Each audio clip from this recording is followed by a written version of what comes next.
Taxi.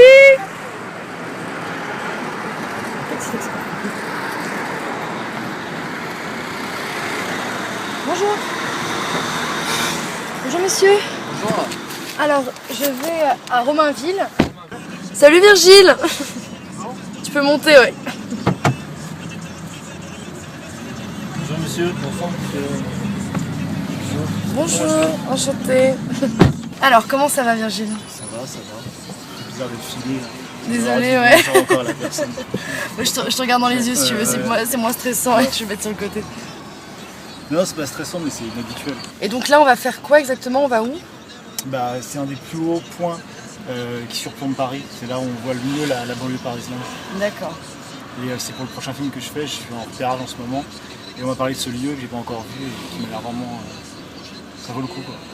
Alors, comme tu le sais, nous avons choisi de diffuser 2 de tes films, donc Andorre et Orléans. Et ces 2 films ont un thème commun, donc ils parlent tous les deux ils mettent tous les deux en avant, du moins, une ville. Donc un territoire. Dans le territoire, il y a l'idée de l'histoire et de la manière dont l'homme s'approprie un espace et y met ses propres limites. Le territoire, c'est la délimitation d'un espace par l'homme, les frontières donc. Et pour moi, donc, dans le cinéma, le territoire, c'est l'univers du cinéaste. Il met ses propres limites en choisissant son territoire et surtout en l'encadrant, en encadrant son territoire. Moi, j'ai l'impression que dans ton cinéma, l'espace territorial, donc ton décor, occupe une place très importante. Oui, on peut dire les choses simplement. Oui, moi, ça m'intéresse autant les lieux que les gens, quoi. Ouais. C'est-à-dire que depuis que je suis adolescent, je suis fasciné par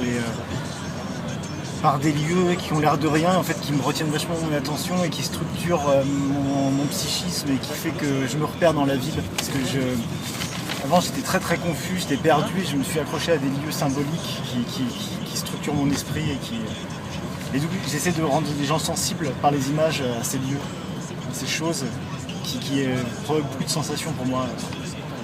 D'accord. Donc en fait, plus précisément, moi je pense, après on va aller plus dans le détail, je pense à Andorre, à Orléans, mais aussi d'autres de tes films comme Pandore ou Commissariat. Et est-ce qu'on peut dire que l'idée de départ des films démarre à partir de ça? Pour les 2 films Pandore et Commissariat, c'est différent parce que c'est moins aussi important les lieux. On le prend au sérieux, c'est pas qu'un décor, c'est-à-dire que c'est un personnage principal aussi, mais c'est quand même secondaire, je pense. Les 2 autres films, là, Orléans et Andorre, c'est vraiment carrément des points de départ pour un récit, une fiction. On part d'un lieu, quoi, et ensuite ça nous lance sur autre chose, mais le point de départ, c'est effectivement des lieux, quoi. Des lieux, ouais. D'accord. D'où est venue cette impulsion de filmer Andorre et pourquoi cette ville en fait? D'ailleurs, pour être plus précis, c'est pas une ville exactement, c'est une région, enfin c'est une zone, quoi, parce que il y a 2 villes à l'intérieur d'Andorre, il y a Andorre-la-Vieille et en pas de la Casse, voilà, je passe par une petite parenthèse technique, mais c'est un lieu où il y a des montagnes, le plus archaïque, enfin vraiment des paysages complètement qui ont l'air de remonter à l'aube de l'humanité, et en même temps il y a un truc d'hyper-modernité à l'intérieur de ça.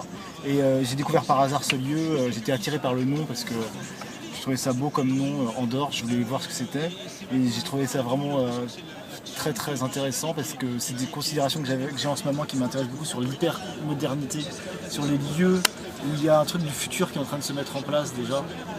Et là j'ai découvert ce lieu où il y a les spas les plus modernistes, des trucs tout. Ouais, c'est dingue. Hein. Ouais. Enfin, moi quand j'ai vu le film, le spa boîte de nuit, c'est psychédélique en fait. Ouais, c'est psychédélique, ouais.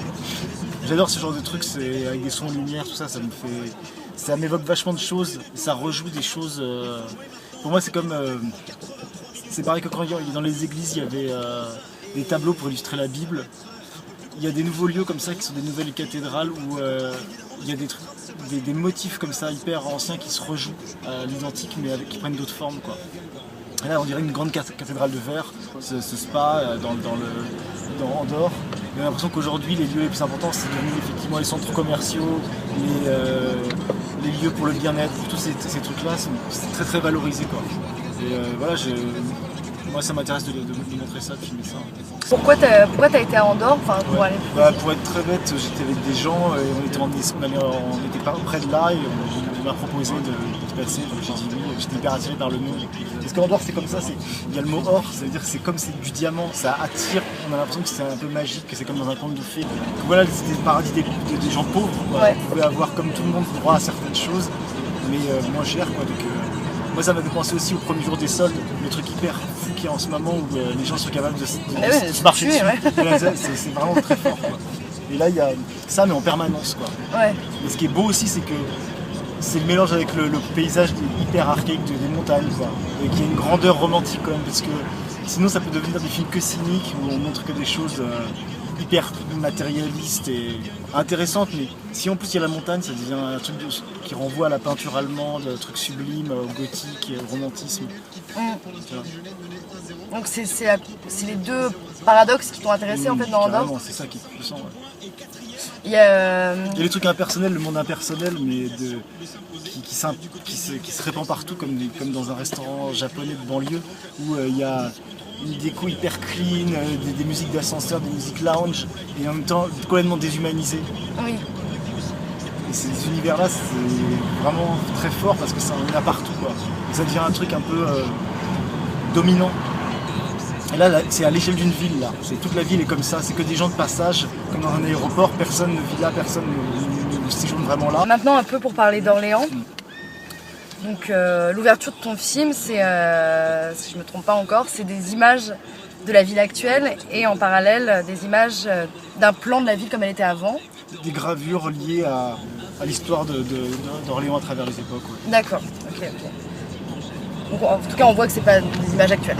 Non, c'est ça, c'est un parallèle et un dialogue entre voilà, Orléans aujourd'hui, avec pareil, ce monde assez contemporain, de centres commerciaux et d'hôtels pour gens de passage et d'ambiance assez froide comme ça.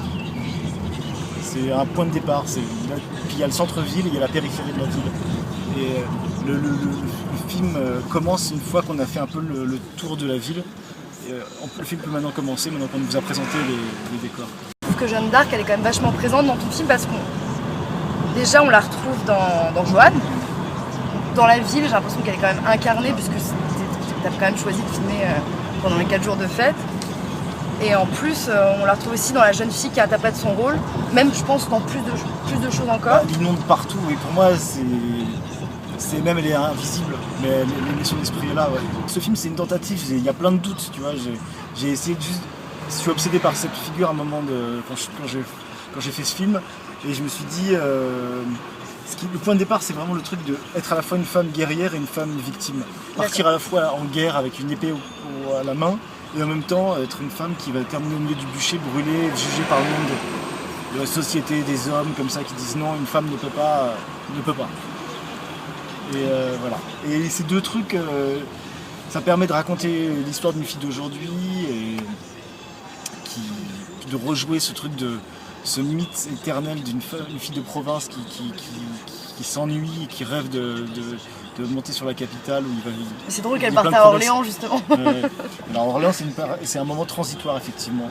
Comme pour Jeanne d'Arc c'était un moment transitoire. Orléans elle partait libérer la France et il y a eu le siège d'Orléans. C'était un moment entre deux. D'accord. Mais tu la mystifies beaucoup Jeanne d'Arc.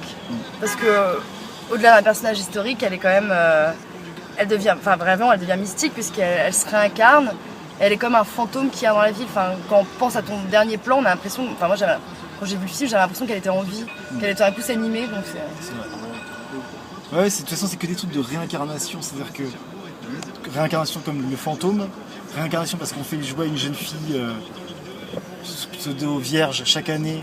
Le rôle de Jeanne d'Arc, la ville d'Orléans demande depuis 400 ans de faire, même plus, une jeune fille de jouer ça. Du coup, c'est à la fois une le fille fantôme. Vierge, ça aujourd'hui. Ouais, il faut qu'elle soit. Ah ouais, d'accord, c'est à fond. C'est la tradition. Ouais, c'est un truc très très ancestral comme ça. Et du coup, il y a vraiment un truc c'est un esprit qui prend des formes différentes, quoi. Qui est là sous plein de formes, comme un fantôme et qui fait un peu peur. Et c'est vrai que les moments les plus étranges, c'est quand c'est filmé comme si c'était une voix intérieure qui s'exprimait à travers une fille qui elle est tout d'un seul coup possédée. On tombe bien, c'est... Ah, le cinéma, les Lisa. Tu as déjà été? Non. On a une belle salle. Hein. Il y a une terrasse là-haut, c'est ça? Et il y a une terrasse... Non, on la voit pas là. Si, on la voit, tu vois les arbres? Ouais. Et t'as une super vue en plus, c'est toi qui as dans les vues, je crois. Ouais, c'est vrai.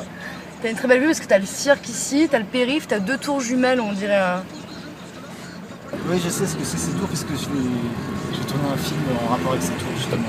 Ah oui? Ouais. Le prochain film que je vais faire, qui s'appelle Mercurial, c'est en référence au tour Mercurial.